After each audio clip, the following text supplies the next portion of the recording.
మరొక breaking update చూద్దాం. APJAC ఆధ్వర్యంలో 104 ఉద్యోగ సంఘాలు ఉద్యమ కార్యాచరణ ప్రకటించడంపై రాష్ట్ర ప్రభుత్వం అప్రమత్తమైంది.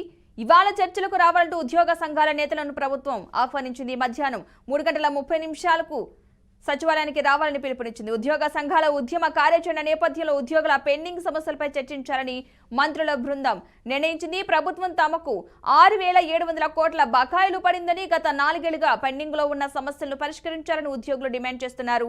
4 డిఏలు, సరెండర్ లీవులు, పదవి విరమణ బకాయిలు చెల్లించాలని ఉద్యోగులు కోరుతున్నారు. ఇదిలా ఉంటే తమ డిమాండ్ల సాధన కోసం ఏపీ ఎన్జీఓల ఉద్యమ బాట పట్టిన సంగతి తెలిసిందే. ఇప్పటికే దీనికి సంబంధించి ఉద్యమ కార్యాచరణ ప్రకటించిన ఏపీ ఎన్జీఓలు ఈ నెల 14న నల్ల బ్యాడ్జీలతో నిరసన సహా పలు ఆందోళన కార్యక్రమాలు కూడా చేపట్టడం జరిగింది.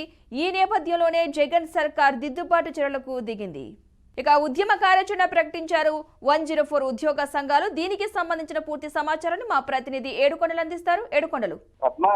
ఈ రోజు ఏపీ ఉద్యోగుల సంఘంతో ప్రభుత్వం చర్చలకు వస్తున్న నేపథ్యంలో మరోవైపు ఈ 104 సిబ్బంది కూడా మరొకసారి ఉద్యమ కార్యాచరణ ప్రకటించారు. దీంతో ప్రభుత్వం అయితే మాత్రం డైలమాలో పడిందని చెప్పుకోవచ్చు. ఈ రోజు అటు సెక్రటరియట్ లోని 5వ బ్లాక్ లో ఇటు ఉద్యోగ సంఘాలతోటి భేటీ కానున్నారు మంత్రివర్గ ఉపసంఘం. అయితే దీనికి సంబంధించి ఈ రోజు మధ్యాహ్నం 3:30 గంటలకు భేటీ కానున్నారు. అయితే ఇప్పటికే ఇటు ఏపీ ఎన్జీఓ అసోసియేషన్, ఏపీ సచివాలయ ఉద్యోగ సంఘం, రెవెన్యూ సర్వీసెస్ అసోసియేషన్, అలాగే ఏపీ డిఎఫ్, యూటీఎఫ్ తదితర సంఘాలు కూడా ఈ చర్చలకు ఆహ్వానించారు. అయితే ముఖ్యంగా ఏదైతే నేను ఉద్యోగ సంఘాలతో భేటీ కానంటే ప్రధానంగా ఏదైతే ఉద్యోగులకు పెండింగ్ సమస్యల పైన చర్చించనున్నారు. అయితే మరొక సమస్య ఏదైతే ఐఆర్ మధ్యంతర వృత్తి పైన కూడా ప్రకటన చేయాలని ఉద్యోగ సంఘాలు అయితే డిమాండ్ చేస్తున్నాయి. అయితే పెండింగ్ లో ఉన్నటువంటి డిఎల్తో పాటు రిటైర్మెంట్ బెనిఫిట్ విడుదల చేయాలని చెప్పేసి గతం నుంచి కూడా కోరుతున్నారు. అయితే ఇప్పటి వరకు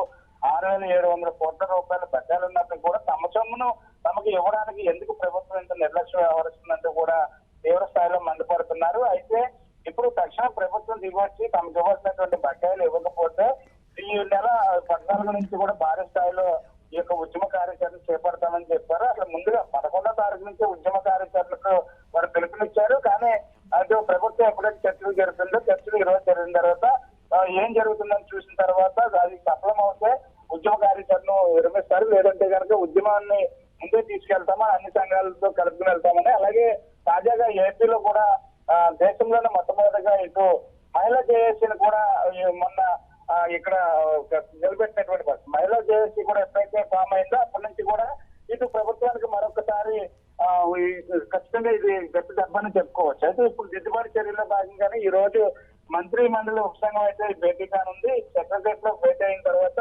సాయంత్రం 4:30 నుంచి 5 గంటల మధ్యలో ఈ చర్చలు సఫలమవుతాయా విఫలమవుతాయా అనేది వేచి చూడాలి. అయితే మరోవైపు 104 సిబ్బంది కూడా ఈ నెల 14న నల్ల రిబ్బన్లతోటి నిరసన కార్యక్రమాన్ని చేపట్టడానికి పిలుపునిచ్చిన నేపథ్యంలో దానిపైన కూడా ఈ రోజు జరిగేటువంటి సమావేశంలో కూడా చర్చించేటువంటి అవకాశం అయితే కనిపిస్తుంది. Right, thank you Yedukondalu.